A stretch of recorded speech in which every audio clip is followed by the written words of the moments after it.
Hey y'all, welcome back. In today's video, we're going to be talking about damaged toenails and what to do, if you should work on them, put acrylic on them, things like that.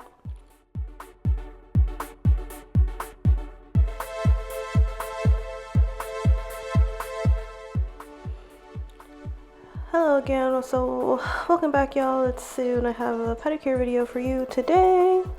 And as you can see from my client's big toe here, it is severely damaged. Like, she was moving furniture, I believe, and like the really big piece of furniture fell on her toenail and just smushed it, and it's finally healed enough so we can actually do a little something to it, but obviously, you know, more than half her toenails missing, so it looks a little bit crazy. But yeah, I just wanted to talk about that and what you should do in a situation like that. So this toenail is about,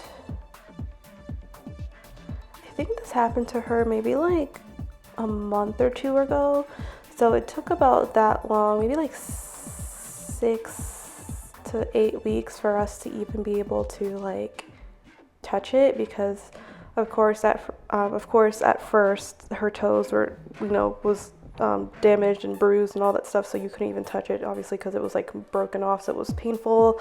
It was bleeding at one point, things like that. But now it's like, as you can see, it's kind of like dried out, and it's just like hard, tough skin now. And so if you don't know, toenails take a very, very long time to grow back from the like matrix all the way down to like the free edge. So unless we put an artificial toe on her toenail, it's not gonna grow back out like anytime soon. So and she knows this. We spoke about this.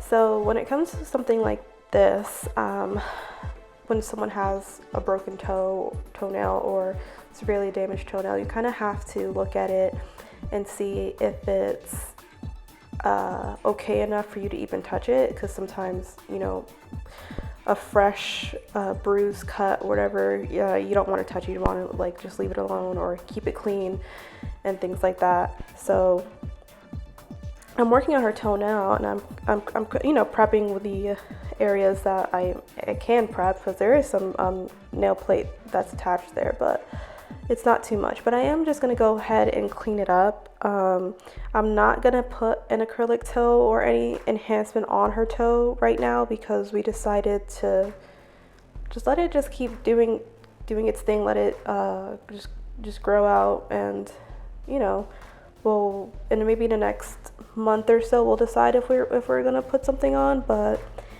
I think for this specific example here, for this client, we could have done an acrylic toe or something like that, polygel toe or whatever, because her toe is just hard skin now.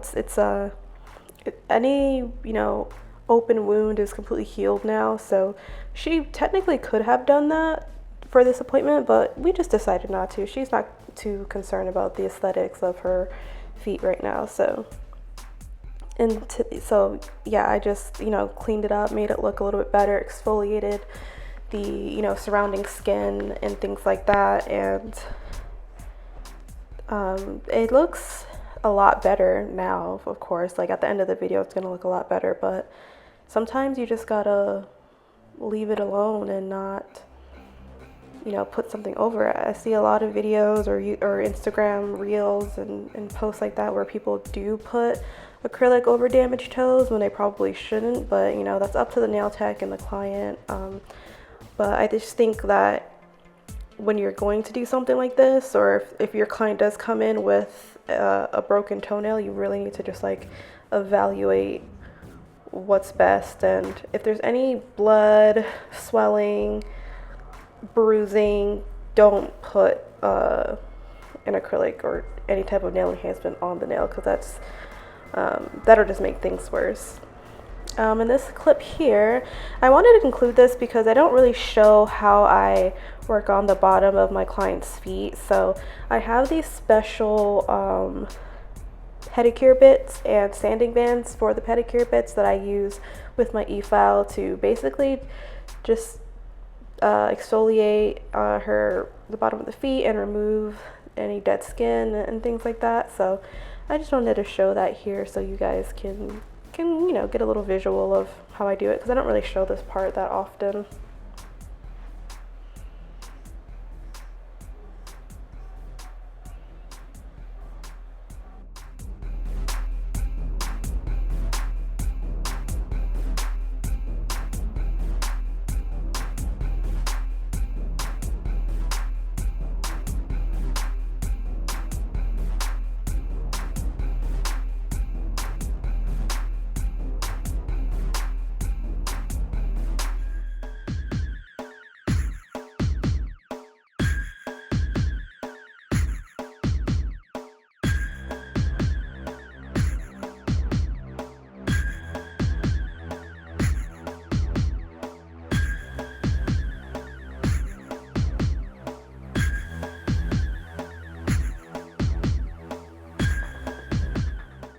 We're gonna be doing a French set.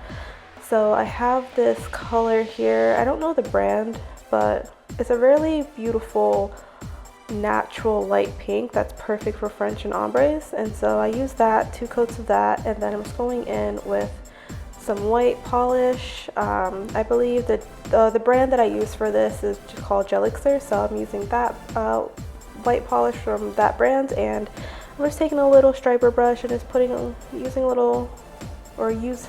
using a line, but drawing a line at the tip of her toes. So for the big toe, we're just gonna leave it alone. I'm going to do, you know, my color and design on all 9 of her other toes, but this big toe, we're just gonna leave it alone. Let nature run its course, let her body do its thing, and let it grow out.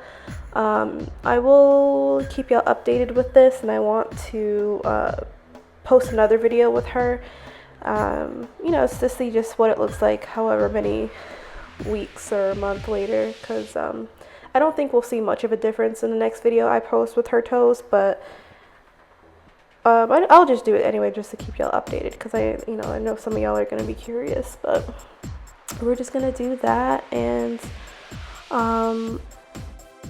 but I'm curious as to what y'all think. Like, would you put an artificial toe on top of this, or would you leave it alone? Let me know in the comments.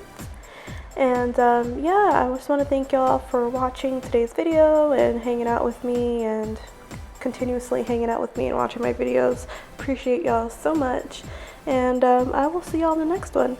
Bye. Oh, look at the other foot. That one looks nice.